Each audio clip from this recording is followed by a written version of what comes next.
ಹೆಸರು ಕಲ್ಯಾಣ್. ನಾನು MBA East point ಕಾಲೇಜಲ್ಲಿ ಓದ್ತಿದ್ದೇನೆ. ನಾನು ಇಲ್ಲಿ ಬಂದಿರುವಂಥ ಕಾರಣ ಬಿಸ್ನೆಸ್ ಇಂಟರ್ವ್ಯೂ ಮಾಡೋದಕ್ಕೆ. ಈ ಇಂಟರ್ವ್ಯೂ ಕೊಟ್ಟಿರುವಂಥದ್ದು ನಮ್ಮ ಕಾಲೇಜ್ನ ಪ್ರೊಫೆಸರ್ ಭಾನುಕೃಷ್ಣ ಸರ್. ಇಲ್ಲಿರೋ ಈಗ ನೋಡ್ಬೋದು ನಾನು ಹಿಂದೆ ಇರೋದು ಮೆಡಿಕಲ್ ಶಾಪು, ಅಲ್ಲೇ ಮಾಡ್ತಾ ಇರೋದು ಇಂಟರ್ವ್ಯೂ. ಬನ್ನಿ ಹೋಗೋಣ.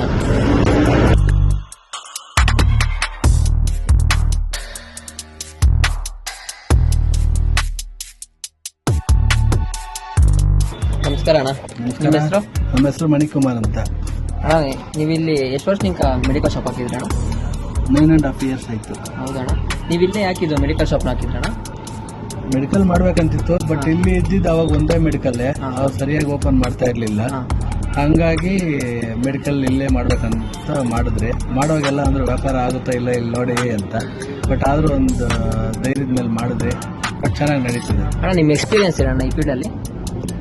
ಆಯ್ತಲ್ಲ, ಒಂದು 13 years ಎಕ್ಸ್ಪೀರಿಯನ್ಸ್ ಇದೆ ಮೆಡಿಕಲ್ ಶಾಪಲ್ಲಿ. ಬೇರೆ ಮೆಡಿಕಲಲ್ಲಿ ವರ್ಕ್ ಮಾಡ್ತಾ ಇದ್ವಿ, ಆಮೇಲೆ ಮೆಡಿಕಲ್ ಮಾಡಿದ್ವಿ ಇಲ್ಲಿ.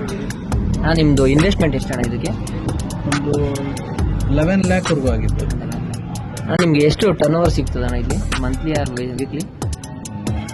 ಡೈಲಿ ಒಂದು 10 per day ಇನ್ಕಮ್ ಅಂದರೆ ಒಂದು ಬಿಸ್ನೆಸ್ ಬಂದು 10,000 ಆಗ್ತದೆ, 8 to 10,000. ಅಣ್ಣ, ನೀವು ಕೊರೋನಾ ಟೈಮಲ್ಲಿ ಬಿಸ್ನೆಸ್ನ ಯಾವ ಥರ ಹ್ಯಾಂಡಲ್ ಮಾಡಿದ್ರಣ್ಣ? ಕೊರೋನಾ ಟೈಮಲ್ಲಿ ಸೇಫ್ಟಿ ಮೇಯ್ನ್, ನಮ್ಮ ಸೇಫ್ಟಿ ಫಸ್ಟ್ ನೋಡ್ಕೋಬೇಕಲ್ಲ. ನಾವು ಕರೆಕ್ಟಾಗಿದ್ದರೆ ಆಮೇಲೆ ಏನು ಬೇಕಾ ಇದು ಮಾಡ್ಬೋದು. ಫಸ್ಟ್ ಅಂಗಡಿಗೆಲ್ಲ ಫುಲ್ ಗ್ರಿಲ್ಲೆಲ್ಲ ಹಾಕಿ ಸೇಫ್ಟಿ ಮಾಡಿದರೆ, ಆಮೇಲೆ ಪೇಷಂಟ್ಗೆಲ್ಲ ಮಾಸ್ಕ್ ಎಲ್ಲ ಗುಂಪಾಗಿ ಕರ್ಕೋತಾ ಇಲ್ಲ, ಒಬ್ಬೊಬ್ಬರನ್ನೇ ನಿಲ್ಸ್ಕೊಂಡು ಇದು ಮಾಡ್ಕೋತಾ ಇದ್ವಿ. ಅಣ್ಣ, ನಿಮ್ಮ ಮೆಡಿಕಲ್ ಶಾಪಲ್ಲಿ ಆನ್ಲೈನ್ ಟ್ರಾನ್ಸಾಕ್ಷನ್ ಇದೆಯಣ್ಣ? ಆನ್ಲೈನ್ ಹೋಮ್ ಡೆಲಿವರಿ ಕೊಡ್ತೀರಣ್ಣ? ಹೋಮ್ ಡೆಲಿವರಿ ಇಲ್ಲ, ವಿತ್ ಎಮರ್ಜೆನ್ಸಿ ಅಂತಿದ್ರೆ ಕೊಡ್ತೀರಾ? ಅಣ್ಣ, ನಿಮಗೆ ಇಲ್ಲಿ ಯಾವ ಥರ ಕಸ್ಟಮರ್ ಸಿಗ್ತಾರಣ್ಣ ಡೈಲಿ ನಿಮ್ಗೆ ಇಲ್ಲಿ? ಎಲ್ಲ ಥರ ಕಸ್ಟಮರ್ ಸಿಗ್ತಾರೆ. ಯಾಕೆ ಎಲ್ಲ ನಂಗೆ ಬಿಸ್ನೆಸ್ ಅಂದಮೇಲೆ ಎಲ್ಲ ಥರ ಕಸ್ಟಮರ್ ಇದ್ದೇ ಇರ್ತಾರೆ. ಅಣ್ಣ, ನಿಮ್ಮದು ಬ್ರಾಂಚಸ್ ಬೇರೆ ಕಡೆ ಇದೆಯಾ ಅಣ್ಣ? ಇದು ಮೆಡಿಕಲ್ ಶಾಪ್ದು ನರಸಾಪುರದಲ್ಲಿ ಒಂದಿದೆ. ಅದು ನೀವೇ ಮೇಂಟೈನ್ ಮಾಡ್ತಿದ್ರೆ ನಿಮ್ಮ ವರ್ಕರ್ಸ್ ಮೇಂಟೈನ್ ಮಾಡ್ತಿದ್ರೆ? ನಮ್ಮ ವೈಫ್ ಇದ್ದಾರೆ ಅಲ್ಲಿ. ಥ್ಯಾಂಕ್ ಯು ಅಣ್ಣ. Thank you.